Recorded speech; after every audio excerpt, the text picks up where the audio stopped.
Hey everyone, this is Simran and welcome back to your own YouTube channel IGNOU e Pathshala. I hope you people are doing well.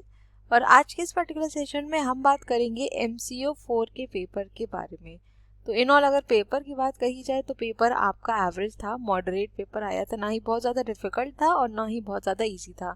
Easy थोड़ा इसलिए नहीं था क्योंकि कहीं कहीं पे क्वेश्चन स्टेटमेंट वाइज दिए होते हैं, तो आपको वहाँ पर सोचना पड़ता है कि आपको एग्जैक्टली यहाँ पर क्या आंसर देना है। लेकिन अगर मैं ओवरऑल पेपर की बात करूं तो पेपर आपका ठीक आया था। ठीक है, और ये चीज़ बताते हुए मुझे काफ़ी ज़्यादा अच्छा लग रहा है कि 90% क्वेश्चंस मेरी पीडीएफ से आए थे। जो मैंने आपको इंपॉर्टेंट क्वेश्चंस की पीडीएफ प्रोवाइड करी थी उससे 90% क्वेश्चंस पूछे गए। And the best part was कि जो भी क्वेश्चंस थे वो एग्जैक्टली सेम थे। इवन उनकी वर्डिंग्स में भी कोई चेंजेस नहीं थे, एग्जैक्टली उसी तरीके से क्वेश्चंस पूछ लिए गए। चाहे तो आप खुद भी क्वेश्चंस को पीडीएफ से मैच कर लीजिएगा, आपको भी वो चीज़ देखी जाएगी। और अगर आपने इन सेशंस के थ्रू, इस पीडीएफ के थ्रू ही अगर आपने प्रिपरेशन करी है तो मैं उम्मीद करती हूँ कि आज आपका पेपर अच्छा हुआ होगा। सेकेंडली, जो भी स्टूडेंट्स मुझे कॉन्स्टेंटली मैसेज कर रहे हैं, मेल कर रहे हैं MCO 7 के इम्पॉर्टेंट क्वेश्चंस के लिए, तो परेशान मत होइए। मैं आपको क्वेश्चंस कोशिश यही है कि हर हाल में कल आपको प्रोवाइड कर दूँ। ठीक है, क्योंकि देखिए मेरे भी पेपर्स चल रहे हैं तो मुझे भी इतना टाइम नहीं मिल पा रहा है और मुझे अभी इधर 1-2 दिन का गैप मिला है, इसीलिए मैं ये सेशन भी आपको प्रोवाइड कर पा रही हूँ, वरना शायद वो भी पॉसिबल नहीं हो पाता। ठीक है, तो थोड़ा सा आप भी समझने की कोशिश करिए। बाकी मैं अपनी तरफ से यही कह रही हूँ कि कोशिश यही रहेगी कि कल तक आपको हर हाल में MCO 7 के इम्पोर्टेंट क्वेश्चंस में प्रोवाइड कर दूँ। ठीक है, और एक और यहाँ पर बहुत ही छोटी सी चीज़ मेंशन करना चाहूँगी कि प्लीज़ आप लोग मुझसे ऐसे हाथ जोड़ के रिक्वेस्ट मत किया करें। मुझे लिटरली बहुत अजीब लगता है कि मुझे रोने वाली इमोजी भेजने लग जाते हो आप, या हाथ जोड़ने लग जाते हो। ठीक है, मैं ये नहीं चाहती हूँ कि आप मेरे सामने ऐसे इतना ज़्यादा गिड़गिड़ाओ या इतना ज़्यादा रिक्वेस्ट करो। ठीक, मुझे नहीं अच्छा लगता। आप अगर एक सिंपल स्टेटमेंट बोल दोगे या सिंपली आप मुझसे इतना बोल दोगे कि मैम हमको ये सेशन चाहिए, तो मैं तब भी दे दूंगी। ठीक है, तो इतना ज़्यादा बार बार हाथ जोड़ना या फिर रोने वाली इमोजी भेजना, इससे कुछ नहीं होता। उल्टा मुझे बहुत चीज़ खराब लगती है कि मैं किसी को इतना ज़्यादा एक तरीके से कह सकते हैं परेशान कर रही हूँ कि मैं उसको फोर्स कर रही हूँ कि मेरे सामने आके वो गिड़गिड़ाए तब मैं उसका काम करूँ। ठीक है, तो ऐसा सीन नहीं है मेरे साथ।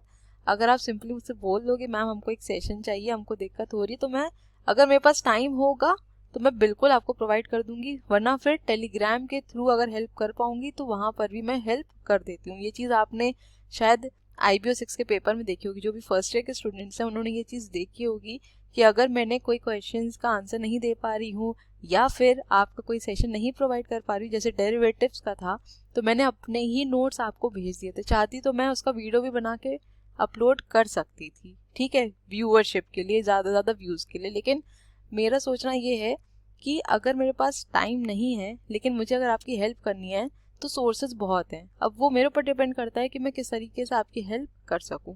तो मैंने अपने हैंडमेड नोट्स आप लोगों को टेलीग्राम पर सेंड कर दिए थे और क्वेश्चन भी वहाँ से आ गया था, राइट। तो उस चीज़ के लिए परेशान मत होइए। बाकी अगर आप मुझसे एक बार बोल देंगे, मेरे पास टाइम रहेगा, तो मैं बिल्कुल आपको सेशंस प्रोवाइड करूँगी। ठीक, तो चलिए अपने सेशन को हम स्टार्ट करते हैं और सीधे चलते हैं अपने पेपर की तरफ। तो सबसे पहले अगर मैं इस बार के पेपर के पैटर्न की बात करूं तो यहाँ पर मैंने एक चीज़ नोटिस करी है कि डिफरेंसेस इस बार पेपर में नहीं पूछे जा रहे हैं। सिर्फ आपके जो शॉर्ट नोट्स होते हैं और जो आपके लॉन्ग क्वेश्चंस हैं सिर्फ वही यहाँ पर आपसे पूछे जा रहे हैं। ठीक, तो इस पेपर में भी आपको सिर्फ 5 क्वेश्चंस को यहाँ पर अटेम्प्ट करना था। सबसे पहले क्वेश्चन की बात करें तो why is foreign capital so important for India's economic development? Point out important policy changes announced by government to attract foreign capital since July 1991. Given the choice between FDI and FII investments, which one will you prefer and give reasons for it? तो यहाँ पर अगर देखें तो FDI FII का आपको यहाँ पर सिंपली डिफरेंस ही लिखना था। ठीक, लेकिन स्पेसिफिकली अलग से डिफरेंसेस नहीं पूछे जा रहे हैं। ठीक, तो ये क्वेश्चन मैंने ऑलरेडी आपको PDF में प्रोवाइड किया हुआ था। ठीक है, तो यहाँ से आई होप आपने 20 मार्क्स का क्वेश्चन आराम से अटेम्प्ट कर लिया होगा। नेक्स्ट आते हैं क्वेश्चन नंबर 2 की तरफ। Economic conditions, economic policies and economic system are important external factors that constitute the economic environment of a business. Explain this briefly and give Indian illustrations to show interaction between economic and non-economic environment. तो ये भी आपका question block 1 से पूछा गया है। ठीक है, ये क्वेश्चन मैंने आपको डायरेक्टली नहीं दिया था, लेकिन जो आपके ब्लॉक 1 की यूनिट्स हैं वो सारी इंपॉर्टेंट है, और आपने इस बार खुद भी ये चीज़ नोटिस की होगी कि ब्लॉक 1 से काफ़ी ज़्यादा क्वेश्चन पूछे जा रहे हैं। अगर मैं बताऊं तो एटलीस्ट 50 to 60% क्वेश्चन तो आ ही रहे हैं, मतलब 50-60 मार्क्स का पेपर आपका ब्लॉक 1 से आ ही रहा है। हो सकता है उससे ज़्यादा आ जाए, लेकिन मिनिमम मैंने जो देखा है वो इतना आ ही रहा है। तो ब्लॉक 1 अच्छे से प्रिपेयर करके जाइए, ठीक है। नेक्स्ट आते हैं। नेक्स्ट क्वेश्चन है, define small scale sector, discuss the institutional framework that has been evolved for the promotion and growth of small scale sector in India. What are the major constraints that are still being faced by small scale sector? तो ये question भी मैंने आपको PDF में provide कर रखा और exactly same question दिया हुआ है, ठीक है। आई होप आपने यहाँ से भी आराम से 20 मार्क्स का क्वेश्चन अटेम्प्ट कर लिया होगा। अब नेक्स्ट आ जाते हैं क्वेश्चन नंबर 4 की तरफ। State the regulatory policy measures prevalent till mid-80s in India and outline the changes made through reformist policy package of July 1991. तो ये क्वेश्चन भी मैंने आपको पीडीएफ प्रोवाइड किया था, थोड़ा सा लैंग्वेज में चेंज था, लेकिन ये क्वेश्चन भी मैंने आपको प्रोवाइड किया हुआ है, ठीक है। और जब मैंने आपको इम्पॉर्टेंट टॉपिक्स की वीडियो दी थी, प्रोवाइड की थी, तो मैंने वहाँ पर आपको बताया था कि इस पर्टिकुलर यूनिट से क्वेश्चन आता ही आता है, ठीक है। तो आई होप आपने बहुत ही ध्यान से उन सेशंस को सुना होगा और उसके अकॉर्डिंग अगर आपने पढ़ा होगा तो आपका पेपर आज अच्छा भी हुआ होगा। नेक्स्ट क्वेश्चन है, discuss the concept of corporate governance and state the various measures adopted in India to ensure good corporate governance. तो ये क्वेश्चन भी मैंने आपको पीडीएफ में प्रोवाइड किया होता है, एग्जैक्टली सेम क्वेश्चन आया हुआ है, ठीक। तो आई होप ये भी क्वेश्चन आपने अटेम्प्ट कर लिया होगा। नेक्स्ट बात कर लेते हैं क्वेश्चन नंबर 6 की। Discuss the significance of money market in modern economy and explain the principal constituents of money market and their functioning in India.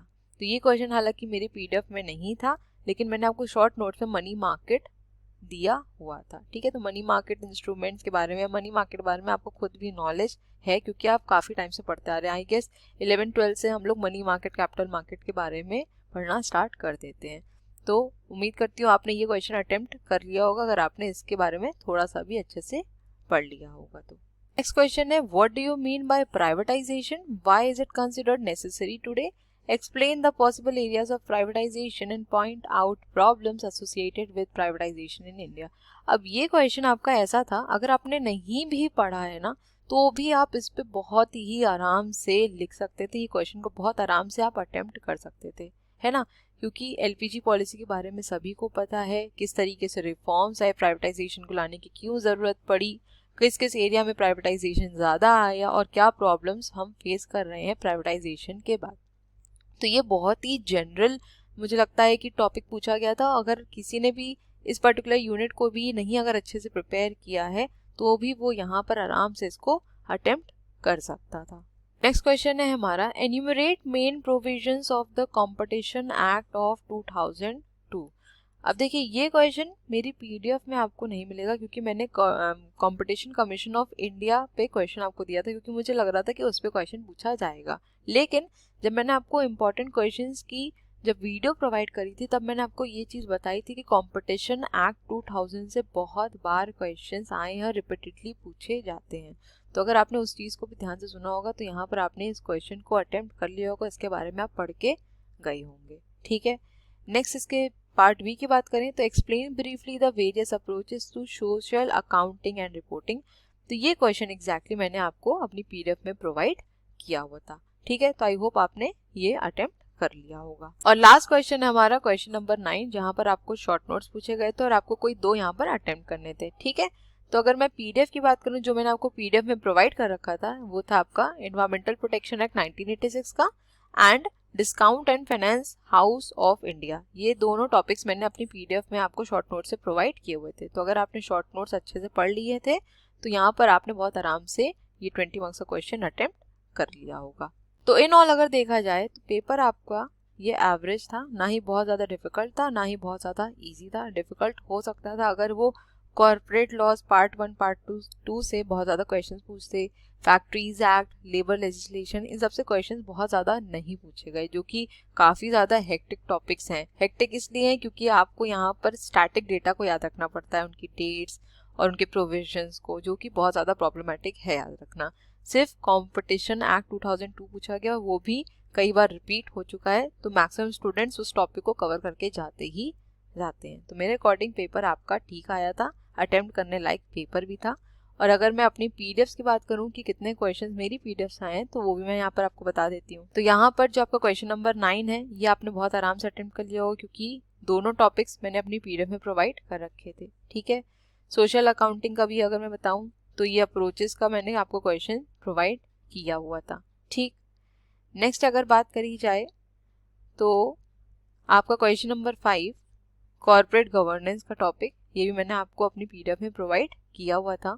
ठीक है, नेक्स्ट अगर बात करें रेगुलेटरी पॉलिसी मेजर्स की, तो ये भी टॉपिक मैंने आपको पीडीएफ में दिया हुआ है। ठीक, नेक्स्ट बात करी जाए स्मॉल स्केल सेक्टर की, तो ये टॉपिक भी आपकी पीडीएफ में मेंशन है।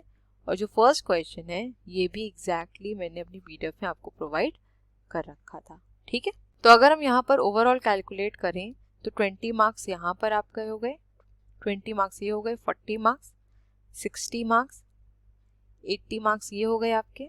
ठीक है, ओके, और यहाँ पर आपके ये हो गए लगभग 100 मार्क्स तो यही हो गए। अगर मैं मान लूँ कि चलो ये टॉपिक मैंने आपको अगर पीडीएफ में नहीं दिया तो आप ये क्वेश्चन नहीं अटेम्प्ट कर पाए होंगे, क्योंकि आप ऑब्वियसली बात है कि आपको दोनों ही पार्ट को यहाँ पर अटेम्प्ट करना था। तो अगर आप इस पार्ट को भी ना अटेम्प्ट करते, आप क्वेश्चन नंबर 8 ना भी अटेम्प्ट करते, तो भी आपको 5 क्वेश्चन आराम से यहाँ पे मिल रहे थे जिन्हें आप अटेम्प्ट कर सकते थे।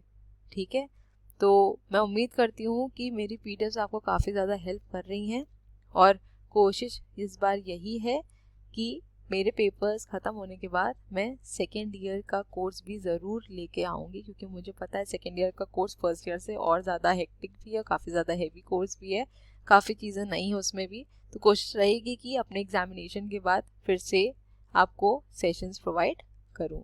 बाकी आप लोग के पेपर्स अब लगातार हैं। आज आपका MCO 4 का पेपर था, कल MCO 5 है, उसके बाद MCO 6 है। तो उसके लिए ऑल द वेरी बेस्ट। ठीक है, सेशंस ऑलरेडी मैंने प्रोवाइड कर रखे हैं, पीडीएफ आपको मिल जाएगी। पीडीएफ आपको टेलीग्राम चैनल पर मिल जाएगी, ये है टेलीग्राम चैनल इग्नू स्क्वाड।